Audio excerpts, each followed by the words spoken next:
Today's evening devotional. The character heaven approves. Let no man despise thy youth, but be thou an example of the believers, in word, in conversation, in charity, in spirit, in faith, in purity. 1 Timothy chapter 4 verse 12. Jesus, the Majesty of heaven, has left an example for the youth. He toiled in the workshop at Nazareth for his daily bread. He was subject to his parents, and sought not to control his own time or to follow his own will. By a life of easy indulgence, a youth can never attain to real excellence as a man or as a Christian.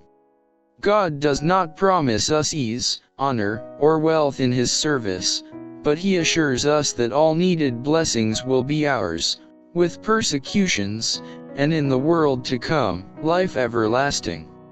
Nothing less than entire consecration to His service will Christ accept. This is the lesson which every one of us must learn. We have marked illustrations of the sustaining power of firm, religious principle.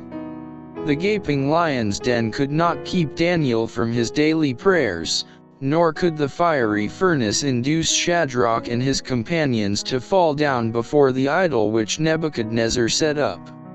Young men who have firm principles will eschew pleasure, defy pain, and brave even the lion's den and the heated fiery furnace rather than be found untrue to God. Mark the character of Joseph.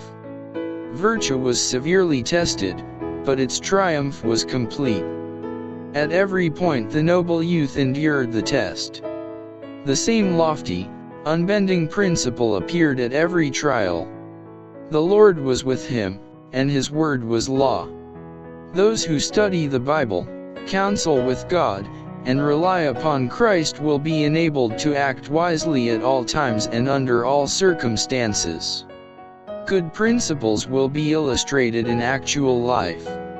Only let the truth for this time be cordially received and become the basis of character, and it will produce steadfastness of purpose, which the allurements of pleasure, the fickleness of custom, the contempt of the world-loving, and the heart's own clamors for self-indulgence are powerless to influence.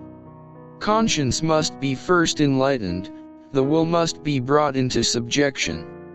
The love of truth and righteousness must reign in the soul, and a character will appear which heaven can approve.